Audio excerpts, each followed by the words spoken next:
Assalamualaikum warahmatullahi wabarakatuh.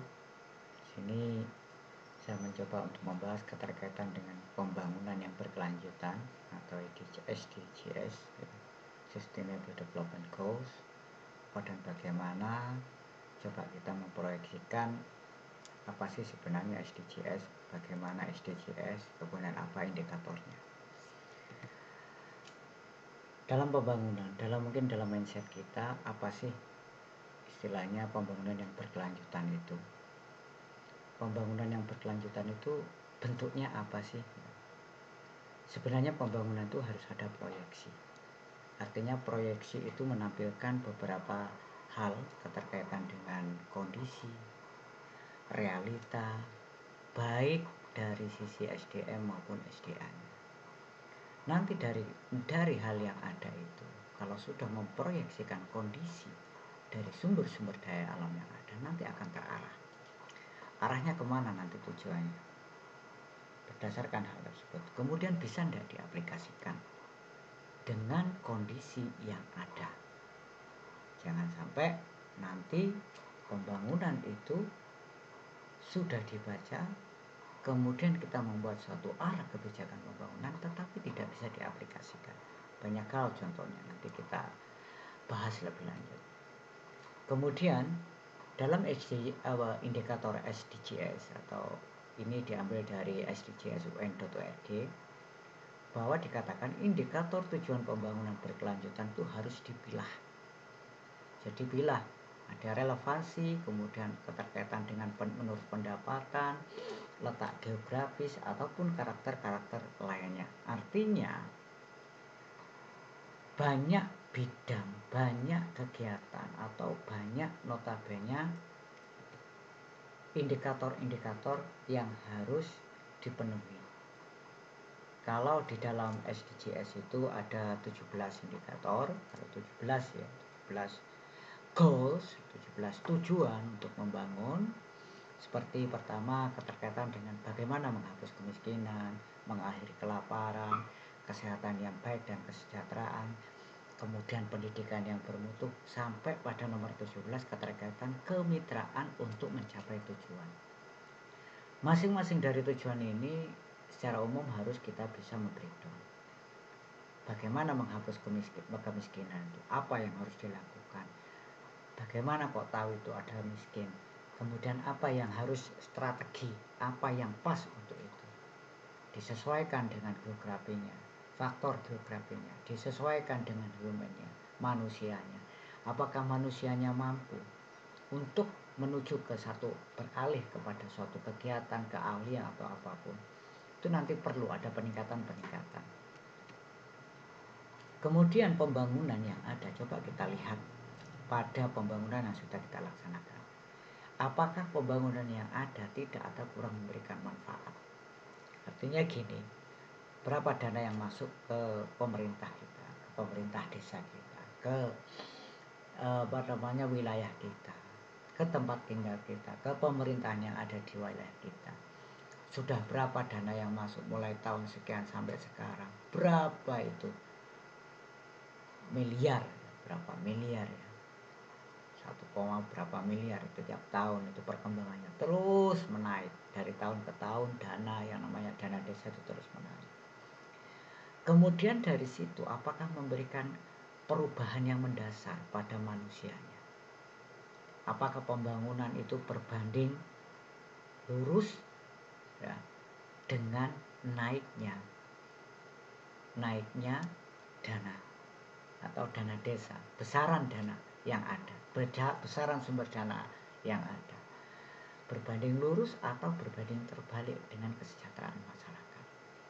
Jangan sampai pembangunan-pembangunan yang ada itu notabene kalau dikomparasi dari pembangunan infrastruktur dengan pembangunan yang notabene humannya, pemberdayaannya, itu sangat jauh sekali, bahkan cenderung menurun.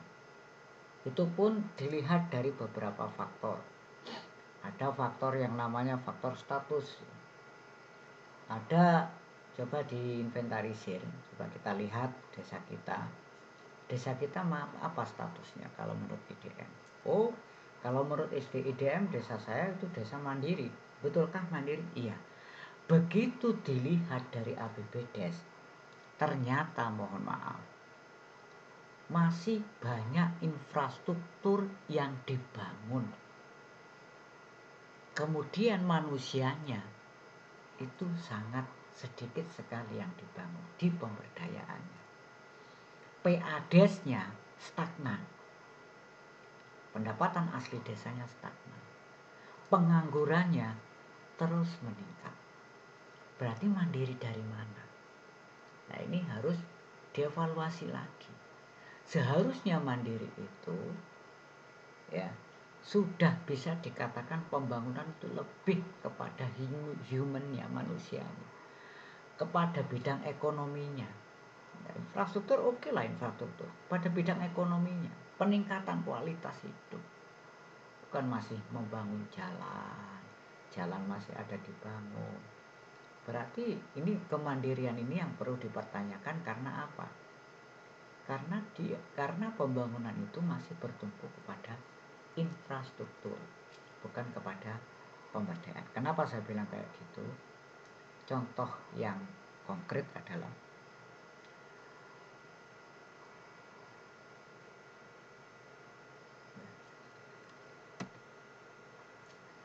kemudian cara pandang dalam membangun atau euforia dalam membangun itu kalau berkembang di masyarakat.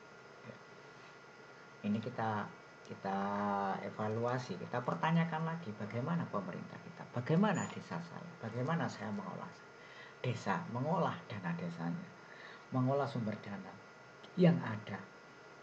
Apakah saya berpikiran short atau berpikiran long? Apakah saya hanya membangun short, membangun dalam tanda kutip low sell, yang penting dibangun, dana desa tersalurkan, ya perkara itu nanti apa dan bagaimana, yang penting tersalurkan, dibangun semuanya, tetapi tidak memberikan nilai lebih atau pengaruh atau perubahan. Ya memang dalam infrastruktur perubahan oke, perubahan dibangun banyak, misalkan jalan-jalan bagus, kemudian ada sekolah-sekolah, kemudian ada misalkan sarana kesehatan, akan tetapi notabene nanti tidak memberikan efek. Ada banyak infrastruktur layanan tetapi masyarakat nggak mampu mengakses, berarti kan dalam tanda kutip, ya kan. Kemudian bagaimana dengan yang visioner? Visioner artinya memberikan nilai lebih atau nilai tambah dalam membangun. Misalkan pembangunan jalan apa? Jalan yang menghubungkan pada sentra ekonomi masyarakat, industri masyarakat. Berarti kan memberikan kemudahan-kemudahan masyarakat untuk lebih percepat dalam waktu untuk pemasaran barang, atau memberikan akses informasi. Misalkan bagaimana cara membangun membangun marketable, mungkin kalau sekarang itu online atau gimana, jadi global market bukan lokal market lagi. Nah itu nanti kan punya visi, jadi ada nilai lebih. Kemudian bagaimana nanti membangun yang notabene itu menjadi outputnya juga menjadi input. Kalau kita dilihat di sini dalam membangun ada proses A, ada proses B. Kalau kita baca, ya kalau kita lihat maksudnya apa? Ada input, ada proses, ada output. Ya. Kalau yang short tadi dilaksanakan, diproses, keluar sudah selesai. Kalau yang mempunyai value added, nilai tambah, diproses, ada dana, ada kegiatan, ada hasil. Hasilnya nanti bisa memberikan kontribusi menjadi input, artinya berkembang. Euforia dalam membangun, ya, ada dua proyeksi, ya, ada yang short vision, ada yang long vision. Ada short itu no vision, long punya vision. Artinya ada berpandangan yang punya visioner dan tidak visioner.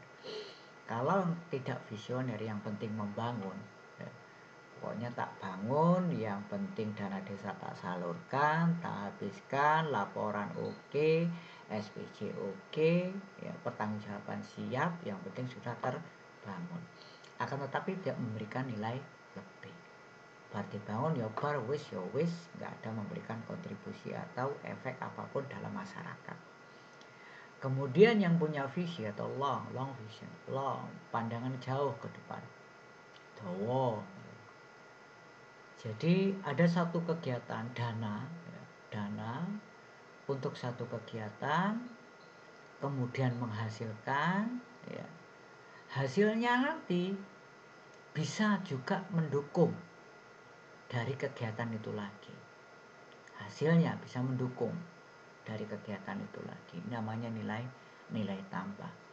Kalau yang low sell ya sudah, bangun jalan kuburan, jalan pemakaman, ya. Nah, setelah dibangun ini kan tidak memberikan kontribusi sama sekali, tidak memberikan feedback, nggak ada nilai lebih, nggak ada value added, nilai tambah. Akan tetapi untuk yang proses B, salah satu contoh yang memberikan nilai lebih itu seperti ini. Ini salah satu gambaran contoh, ya. Pendidikan, kemudian jalan, sama-sama membangun jalan menuju ke pendidikan. Memang ini bisa dikatakan tidak akan memberikan secara langsung pada waktu yang pendek memberikan kontribusi. Akan tetapi nantinya akan menghasilkan tenaga-tenaga yang berwawasan luas, yang punya pendidikan, yang punya skill, yang punya keahlian, memberikan nilai tambah kepada peningkatan kapasitas masyarakat. Kalau yang ini sama-sama bangun jalan, ini jalan ke pekuburan, ini juga jalan pada jalan buntu. Apa yang dihasilkan dari ini? Dari sisi humannya juga tidak ada, dari sisi ekonominya juga tidak ada, apalagi dari perputaran mikroekonomi juga tidak ada, kurang pemanfaatannya. Jadi dari sini bisa dikatakan dalam tataran pembangunan harus bisa mengevaluasi, juga mengidentifikasi potensi-potensi baik SDM maupun SDA-nya agar dalam pembangunan itu ada namanya prioritas. Mana yang didahulukan di antara membangun sekolah, jalan menuju ke sholat, atau jalan di kuburan. Ini pembacaan dari SDM maupun SDA. Dari SDM atau sumber daya alamnya, ya, kan tidak memberikan kontribusi sama sekali yang losel ini. Salah satu contoh yang memberikan nilai tambah itu berkaitan dengan pendidikan. Dan pendidikan ini bertujuan untuk peningkatan kemampuan level keahlian. Kalau sudah punya keahlian, nanti akan ada pendapatan. Kalau sudah pendapatan, diharapkan nanti akan ada bahagia. Ini kan gambaran secara umum.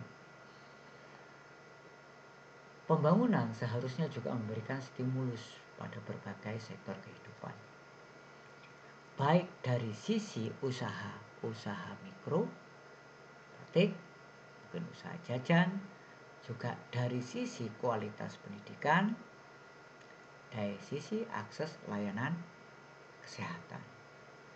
Ini harusnya gambaran-gambaran yang ada. Kemudian bagaimana sih terkait dengan prinsip SDGs itu? Ada 3 hal: no one left behind, integration, dan universal. No one left behind artinya apa? Pembangunan itu harus memberikan manfaat kepada semua, terutama prioritasnya adalah kepada yang rentan sasaran.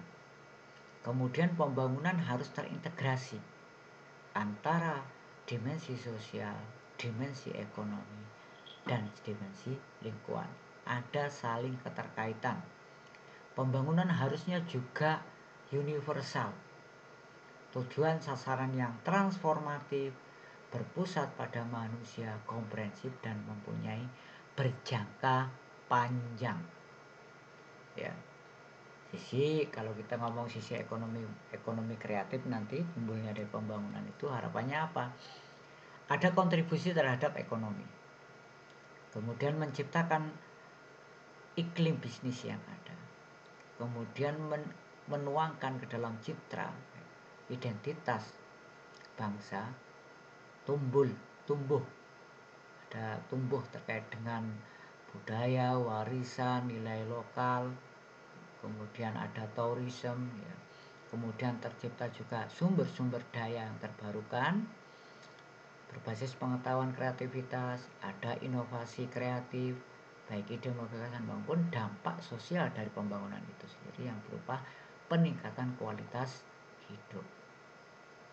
Sekarang kita bertanya, pembangunan yang sudah kita lakukan itu apakah ada peningkatan produktivitas dari sisi manapun, baik kualitas layanan kesehatan, pendidikan, dari pendidikan mikro, kemudian dari keberdayaan manusianya, apakah pembangunan itu juga berkesinambungan? Artinya bukan hanya di situ saja. Tanyakan dalam rencana anggaran, rencana pembangunan itu berapa jumlah kegiatan yang produktif, berapa jumlah kegiatan yang tidak produktif. Bisa jadi kegiatan merupakan kegiatan yang produktif tetapi tidak produktif setelahnya. Salah satu contoh peningkatan kapasitas keterkaitan dengan pelatihan menjahit. Produktif itu. Harapannya kan nanti ekonomi masyarakat akan ada pendapatan-pendapatan baru. Akan tetapi pelatihan itu hanya pelatihan saja. Gugur kewajiban istilahnya. Tidak ada wadah yang menaungi, wadah yang mengakomodir dari setelah diadakan pelatihan. Akhirnya apa? Adakan pelatihan, ada peningkatan kapasitas, difasilitasi yang namanya mesin jahit. Tapi setelah pelatihan, semua peralatan-peralatan yang ada itu sudah tidak ada alias terjual. Harusnya setelah dilatih itu kemudian ada membentuk suatu kelompok-kelompok, mungkin kelompok menjahit, akhirnya akan menimbulkan mikro kegiatan ekonomi baru. Bisa jadi ikon baru bahwa desa A itu menjadi desa adalah dengan label desa penjahit. Tidak menutup kemungkinan jika kualitas dari jahitan itu baik, tidak menutup kemungkinan selain memenuhi lingkungannya juga bisa dalam tanda kutip memenuhi kebutuhan yang lain, bersaing di pasar bebas. Karena kualitas bagus bisa ekspansi ke wilayah lokasi lain. Peningkatan kualitas produknya, produktivitasnya juga akan naik. Otomatis ekonomi masyarakat juga akan naik. Dan kesejahteraan masyarakat akan naik. Keberdayaan masyarakat pasti juga akan naik. Kemudian kegiatan yang tidak produktif. Ya, kegiatan yang tidak produktif yang tadi. Jadi bangun, sementing bangun, setelah itu ya sudah. Berapa coba di total? Bangun jalan, ya kan? Tapi jalan bagus sekali. Akan tetapi sebenarnya di antara jalan itu, ya jalan itu bagus, bisa roda 4, pokoknya bagus ya. Antara jalan itu yang punya mobil itu nggak ada, atau cuma 1-2. Ya. Bahkan banyak yang jalan kaki. Berarti apa? Prioritas harusnya didahulukan. Dilihat dari potensi SDA-nya di lingkungannya. Apa yang sebenarnya yang dibutuhkan? Sementara itu apa? Prioritas bukan sementara, prioritasnya itu apa? Ya. Jadi pembangunan yang produktif harusnya ada perubahan ke arah perbaikan dan berkesinambungan, jangan losel, ya. Salah satu contoh misalkan PADES, ya. PADES dari tahun ke tahun naik. PADES dari 100, 200, 300, 500, 1000. Ekonomi mikro juga naik. Akses layanan dasar masyarakat juga naik. Kemudian pengangguran turun. Ini merupakan gambaran-gambaran dari proyeksi terhadap pembangunan yang ideal. Bisa dikatakan gitu. Ya. Jadi PADES naik, ekonomi mikro menggeliat, akses layanan dasar juga memudah, mampu, pengangguran menurun. Itu gambaran dari hasil pembangunan. Kemudian ada lagi, misalkan salah satu contoh ya, PADES, ya, dana desa terus meningkat. PADES peningkatannya tidak signifikan. Kemudian ADD ya, infrastruktur yang naik. Pembangunan infrastruktur itu korelasinya berbanding lurus dengan adanya dana desa. Sedangkan pengangguran juga naik. Ya, pengangguran juga naik. Artinya dampak pembangunan ini bisa dikatakan dampak pembangunan yang tidak optimal. Artinya ada banyak faktor. Mungkin faktor ya dari tadi, sing penting bangun tetapi humannya kurang. Kebijakan dana desa tahun 2021 ini yang kita lihat ya. Substansinya adalah meningkatkan kinerja pelaksanaan serta mendukung pemulihan ekonomi dan sektor prioritas. Yang penting ekonomi ini piye ya, bagaimana ekonominya. Kemudian ada prioritas. Jangan sampai banyaknya dana yang ada ya. Banyaknya dana yang ada, dana desa yang sudah banyak, tetapi tidak menimbulkan tidak adanya atau kurang adanya sumber-sumber pendapatan baru. Ini salah satu contoh kegagalan. Karena apa? PADES tidak begitu signifikan. Sedangkan DD harusnya PADES itu meningkat. Jadi adanya dana desa itu menciptakan sumber-sumber pendapatan baru. Sehingga tidak menutup kemungkinan di saat, dalam artian seperti contoh kondisi sekarang. Kondisi sekarang itu sebenarnya bisa dikatakan testing atau uji. Atau istilahnya itu gimana kalau dana desa peruntukannya ya, diprioritaskan untuk BLTDD. Banyak pemerintah desa yang mengatakan, waduh lah ini gak iso bangun, lah ini gak iso bangun.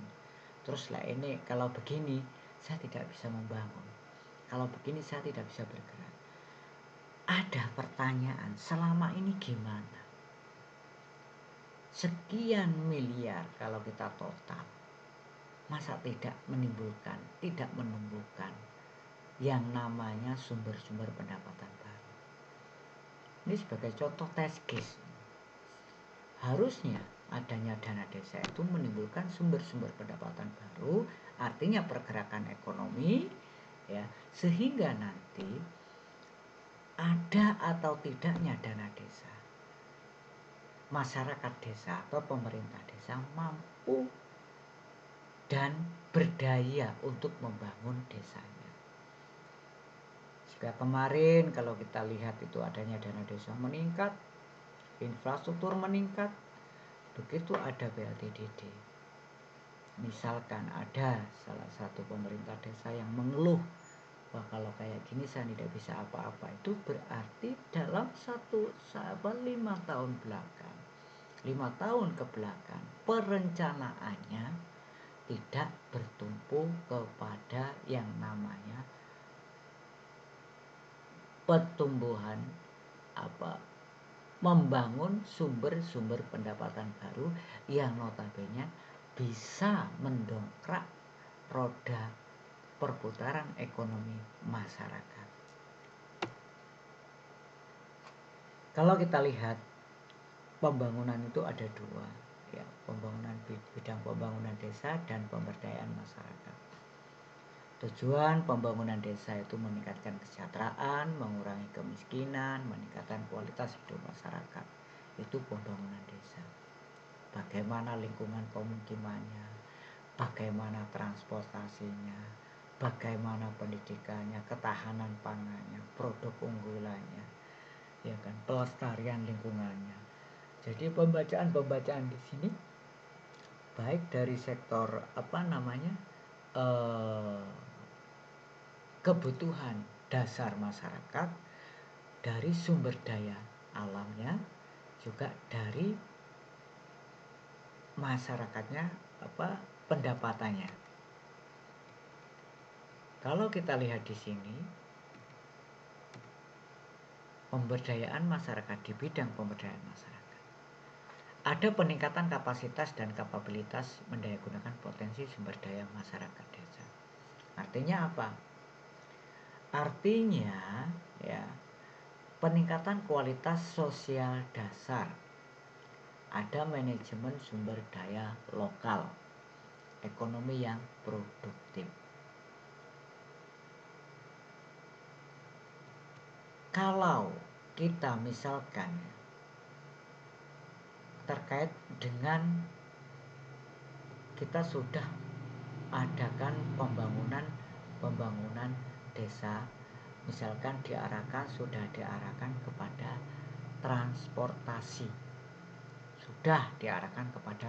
transportasi, kemudian kesehatan masyarakat desa. Akan tetapi di bidang pemberdayaannya, kualitas layanan sosial dasarnya tidak ada atau minim, atau bisa dikatakan banyak yang notabene istilahnya itu pembangunan layanan kesehatan, layanan pendidikan, akan tetapi masyarakat nggak mampu untuk mengakses. Kemudian ada ekonomi yang produktif. Sudah dibangun transportasi jalan yang bagus, tetapi tidak, produktivitas ekonomi masyarakat tidak ditunjang, tidak digenjot. Jadi istilahnya tidak berkesinambungan, harusnya ada korelasinya. Makanya kenapa yang namanya transportasi jalan diperbaiki, harapannya adalah ada peningkatan ekonomi di masyarakat itu sendiri. Nah, peningkatan ekonomi itu akan didorong, akan dapat dibentuk tujuannya dari tingkatkan ekonomi itu jika ada yang namanya peningkatan kualitas manusianya, baik dari sisi usaha mikronya ataupun dari sisi skill keahlian manusianya, masyarakatnya. Kemudian ada yang namanya lintas bidang diarahkan dari BUMDes, produk unggulan. Nah, harapannya ke sana sudah. Jadi harapannya nanti di lintas bidang itu pembangunan itu sudah pada lebih optimal. Penegasannya bahwa pembangunan desa berbasis SDGs itu ya apa sih? SDGs Indonesia adalah kesepakatan nasional dan daerah untuk pembangunan berkelanjutan, merupakan rangkuman pembangunan sosial, ekonomi, lingkungan. Klop 3 hal tersebut. Ya, 3 hal tersebut. Jadi sosial masyarakatnya dibangun yang namanya peningkatan usaha mikro, agar usaha mikro tadi bisa optimal dalam penjualan, dalam marketnya, dibangunlah yang namanya jalan, ya kan? Agar di usaha mikro tadi tetap pada perbaikan lingkungan. Bagaimana cara menjaga lingkungan? Jangan sampai usaha nanti menimbulkan yang namanya polusi, yang menimbulkan namanya polusi di air, ya kan? Ke lingkungan yang tidak sehat. Berarti pembangunan tadi tidak ada berkesinambungan, tidak ada korelasinya, berjalan sendiri-sendiri. Jadi harapannya ke sana. Ada integrasi sosial, ekonomi, dan lingkungan. Itu salah satu contoh. Kemudian dengan sudah selayaknya pembangunan diarahkan kepada pembangunan sosial, ekonomi, dan lingkungan. Betul. Dana desa seharusnya untuk bisa mendanai pembangunan. Pembangunan desa berbasis desa merupakan skenario pembangunan desa yang penyusunan programnya dan kegiatan mencapai tujuan pembangunan berkelanjutan. Kalau kita baca di pembangunan desa berbasis DJS ini, penegasannya secara terangkum adalah adanya layaknya pembangunan dana desa sosial ekonomi, ya kan? Pembangunan desa itu diarahkan pada sosial ekonomi dan lingkungan. Dana desa harus bisa mendanai sosial ekonomi dan lingkungan, ya kan. Kemudian skenario pembangunan desa, penyusunan program kegiatan, pencapaian target untuk tujuan pembangunan desa yang berkelanjutan. Artinya apa? Misalkan salah satu contoh, dalam suatu wilayah dibangun yang namanya keterampilan ekonomi produktif. Kemudian istilahnya ekonomi mikro, banyak jualan atau apapun itu. Akan tetapi sarana jalan untuk ke arah transportasi masih sangat jelek, ya kan? Atau pembangunan bagus, usaha mikro meningkat, jalan bagus, akan tetapi lingkungan yang diibatkan oleh limbah industri, home industri, itu tidak diperhatikan. AMDAL, dampak lingkungan dari pembangunan itu sendiri, dari usaha-usaha itu sendiri. Jadi jangan sampai satu sisi ekonomi masyarakat itu naik, tapi dari sisi kesehatan masyarakat itu di lingkungan tidak terjamin atau influence, cenderung terpengaruhi oleh kesehatan lingkungan. Kemudian tujuan dan indikator dari prioritas DJS di tingkat desa. Hal yang paling penting dalam membangun, ya, itu adanya sistem informasi yang terintegrasi, integrated information system, sistem informasi yang lengkap, sistem informasi yang benar-benar sesuai dengan realita. Artinya apa? Sistem informasi itu bisa berisi dengan SDM, sumber daya manusia. Sumber daya manusia mulai dari umur, keterkaitan dengan kriteria umur, keterkaitan dengan skill dan unskill labor, keterkaitan dengan tenaga terdidik terlatih dan tenaga tidak terdidik terlatih, keterkaitan dengan kesehatan, keterkaitan dengan pendidikan masyarakat. Level pendidikan masyarakat kebanyakan itu di apa? Apakah kebanyakan SMA, apakah kebanyakan sarjana, atau apakah kebanyakan SMP? Kemudian sumber daya alam yang dipunyai oleh lingkungan, oleh desanya. Apa saja yang potensial untuk diolah? Punya sumber daya alamkah yang potensial, yang bisa mungkin semacam wisata atau tidak? Atau pantai kah mungkin, atau mungkin sumber daya alam merupakan istilahnya itu penghasil beras gitu, atau penghasil ikan, atau penghasil mungkin buah-buahan atau gimana. Ini harus terbaca, teradopsi menjadi satu informasi yang jelas. Nah, informasi-informasi itu bisa dirangkum, bisa didapat, sumbernya banyak. Kalau kita lihat ada yang namanya keterkaitan penduduk, TKS, kemudian kita harus tahu juga luas wilayah, kita harus tahu juga istilahnya status desanya, kemudian jumlah penduduk miskinnya berapa, kemudian bagaimana rencana kinerja dana desanya, ya. Harapannya apa? Dari sumber data, informasi, dan skala prioritas, ya. Kalau kita ngomong sumber data menjadi informasi untuk menjadi rancangan atau dasar untuk pelaksanaan dari pembangunan. Nah, dari informasi inilah akan tercipta skala prioritas. Apa yang harus didahulukan dan apa yang harus bisa nanti setelahnya. Apa yang merupakan bersifat itu pendek, apa yang bersifat urgent, apa pembangunan pelaksanaan kegiatan yang bersifat jangka panjang. Dari sinilah yang perlu digali. Jadi dari informasi-informasi itu, ya, kalau kita lihat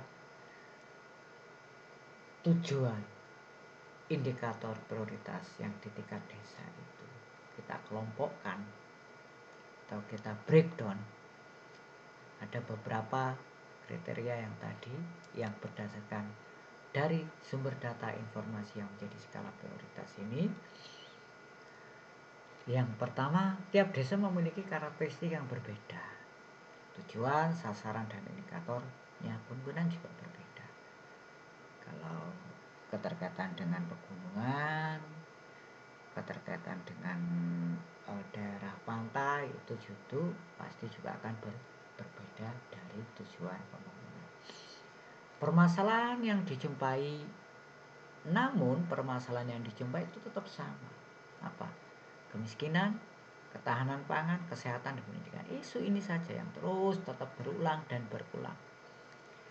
Kemudian tujuannya, ya, prioritas, ada prioritas, macam prioritas dalam pembangunan itu. Yang pertama, menindakan kemiskinan, memperkokoh ketahanan pangan, kemudian peningkatan kehidupan yang sehat dan kesehatan desa, pendidikan berkualitas di desa. Untuk menuju kepada SDGs perlu dicermati, perlu dikenali hambatan-hambatan apa saja yang ada. Pertama, setiap desa seharusnya memiliki rencana pembangunan jangka menengah. PJM, PKP menjadi acuan, jelas harus ada rencana. Di dalam membangun itu harus ada perencanaan. Kalau tanpa ada perencanaan nanti ya itu tadi, dibangun dulu mau baru dibuat rencana. Jadi istilahnya apa? RKP dulu baru PJM. Saat itu tahun itu juga dibuat rencana, tahun itu juga dilaksanakan. Ya tidak bisa. Akhirnya tidak ada berkesinambungan, tidak ada kesinambungan. Harusnya punya visi. Dalam 1 tahun misalkan saya menjabat, tahun pertama harusnya apa, tahun kedua apa, tahun ketiga apa, tahun keempat apa, tahun kelima apa. Bukan tergantung tergantung nanti saja. Tahun sekarang buat ini ya buat ini, tahun sekarang buat ini ya buat ini. Akhirnya apa? Akhirnya tujuan-tujuan pembangunan yang notabene harusnya tercapai di 5 tahun itu tidak tercapai. Nah, akibat dari itu apa? Ini bisa dikatakan gambaran-gambaran dari pengalokasian terhadap dana desa tidak efektif. Ya kan? Kalau perencanaan pembangunan tanpa perencanaan, akhirnya pengalokasian dana desa tidak efektif. Ya. Kemudian pembangunan desa dapat disinergikan dengan SDGs, tujuan pembangunan berkelanjutan (TPB). Indikator, maka penyusunan rencana aksi daerah perlu didasarkan atas indikator-indikator aktual sesuai tujuan prioritas. Penyusunan rencana aksi daerah maksudnya disesuaikan dengan indikator prioritas. Maksudnya gini, jika ya informasi-informasi realita yang ada di desa, informasi yang ada itu berdasarkan realita, misalkan desa A, desa B, desa C. Desa A notabene istilahnya pendidikan yang kurang, desa B ekonomi yang kurang, desa C misalkan kedua-duanya juga ekonomi juga pendidikan. Nah, harapannya nanti di dalam pembangunan itu ada semacam proyeksi untuk bagaimana skala agar pembangunan itu berkelanjutan. Bagaimana agar ada gayung bersambut. Gayung bersambut dalam artian ya apa?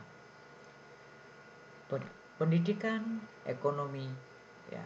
Kemudian adanya tingkatan pendidikan yang rendah, tingkatan ekonomi yang rendah, kemudian tingkatan kesehatan yang rendah, itu nanti bisa menjadi suatu rancangan dari pemerintah daerah untuk mengstimulus menjadi suatu rencana aksi daerah. Apa yang diintervensi oleh pemerintah daerah nanti terhadap pembangunan-pembangunan yang ada, atau diarahkan directionnya ke arah mana, ya. Ada sinergitas. Jadi karena ada dana desa juga, daerah itu juga ada penghasilan daerah juga ada, sehingga ada tambal sulam. Oke, dana desa untuk ini, untuk kegiatan skala ini. Nanti untuk kegiatan supra desanya recovered oleh dana-dana dari pemerintah daerah. Sehingga gayung bersambut, ya seperti tadi gayung bersambut, misalkan ada usaha mikro, tetapi usaha mikro dalam satu lokasi, kemudian jalan itu tidak atau kurang optimal, jalannya jelek, karena jalan merupakan jalan kabupaten atau jalan gimana yang mengakses lintas daerah, lintas desa, lintas kecamatan, itu akhirnya pemerintah daerah tahu ini ada sektor ekonomi yang sangat-sangat produktif. Bagaimana agar percepatan dari itu bisa terlampaui? Bagaimana agar bisa tersalurkan dari yang produktif menjadi marketable? Bangun jalan yang baik. Itu dari rencana aksi daerah, salah satu contoh. Ya. Kemudian ada indikator yang aktual. Ya, menjadi data dasar atau baseline yang mengindikasikan kondisi aktual harus tersedia. Itu tadi kondisi dasar aktualnya. Jangan sampai istilahnya informasi-informasi itu tidak terakomodir menjadi satu indikator dalam perencanaan pembangunan. Parah nanti. Artinya pokoknya bangun, ditanya bagaimana SDM-nya, bagaimana SDA-nya, tidak ada datanya, ya, tidak akan bisa, istilahnya pembangunan tidak pada tepat sasaran. Artinya pembangunan akan membatil, hanya berdasarkan membangun tetapi tidak berdasarkan kebutuhan dari masyarakat. Nah, data dasar itu nanti, ya. Kemudian hambatan yang lain, permasalahannya adalah benar tidak statement ini. Tidak semua desa memiliki data yang akurat dan memadai agar dapat digunakan sebagai landasan dalam penyusunan RADes.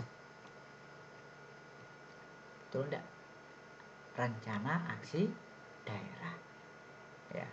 Tidak semua desa memiliki data yang akurat dan memadai agar dapat digunakan sebagai RADes. Berarti apa?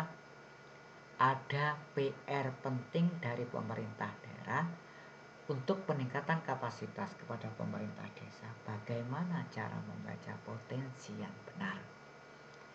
Kalau cara membaca potensi yang benar, setidaknya pemerintah daerah bisa memberikan intervensi atau trigger untuk peningkatan kualitas dari masyarakatnya. Indikator, ya. Kalau kita ngomong dari pembangunan tadi, kita ngomong juga indikator, keterkaitan indikator.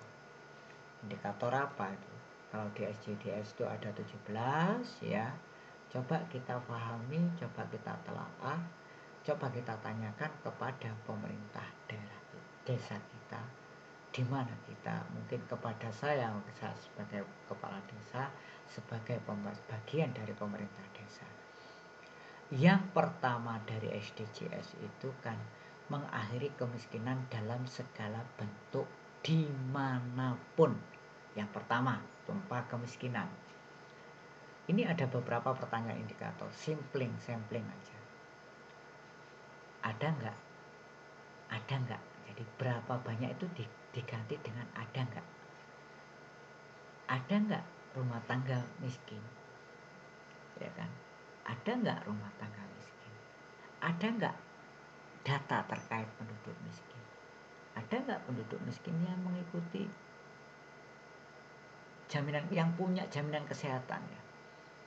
Kalau mengikuti BPJS nanti yang penduduk miskin kok mengikuti BPJS, untuk hidup tiap hari aja susah kok mengikuti BPJS. Maksudnya layanan kesehatan, baik itu BPJS, kalau nggak ada BPJS mungkin dari pemerintah desanya ada yang namanya kartu ya, apa, SPM, surat pernyataan miskin, sehingga bisa mengakses yang lain. Kemudian ini adakah desa miskin menjadi probabilitas? Berapa jumlah penduduk mendapat bantuan? Ini bisa dibaca. Kemudian ada lagi yang nomor 2, tanpa kelaparan. Berapa penduduk desa memahami kekurangan? Berapa banyak anak balita yang mengalami prevalensi wasting kurus? Kemudian berapa balita yang mengalami prevalensi kekurangan gizi? Coba ditanyakan. Kelaparan, pencapaian ketahanan. Ya kalau anak kurang gizi berarti kan notabene apa? Notabene ekonomi. Makmumnya kurang jelas. Makanya tidak berkualitas. Tidak ada namanya standar pemenuhan gizi. Yang penting warak. Akhirnya gini. Pendapatan petani kecil di desa berapa? Ini salah satu contoh. Banyak indikator. Ini kan contoh indikator. Kemudian menjamin kehidupan yang sehat. Ya. Ini ditanyakan juga. Dari 1 sampai 19. Silakan dibaca. Menjamin kualitas pendidikan inklusif yang merata, meningkatkan kesempatan belajar sepanjang hayat untuk semua. Coba dilihat pertanyaan-pertanyaan ini, dievaluasi. Adakah ya dari pertanyaan-pertanyaan ini dalam tanda kutip apa? Dalam tanda kutip adalah menjadi sumber informasi. Sudahkah terolah di sini? Sudah terinventarisirkah kondisi real ada di sini? Jadi demikian teman-teman pembahasan saya. Ya, mungkin lain waktu pembahasan akan lebih dipertajam. Ini lain kali juga membahas keterkaitan dengan BUMDes. Demikian, terima kasih. Assalamualaikum warahmatullahi wabarakatuh.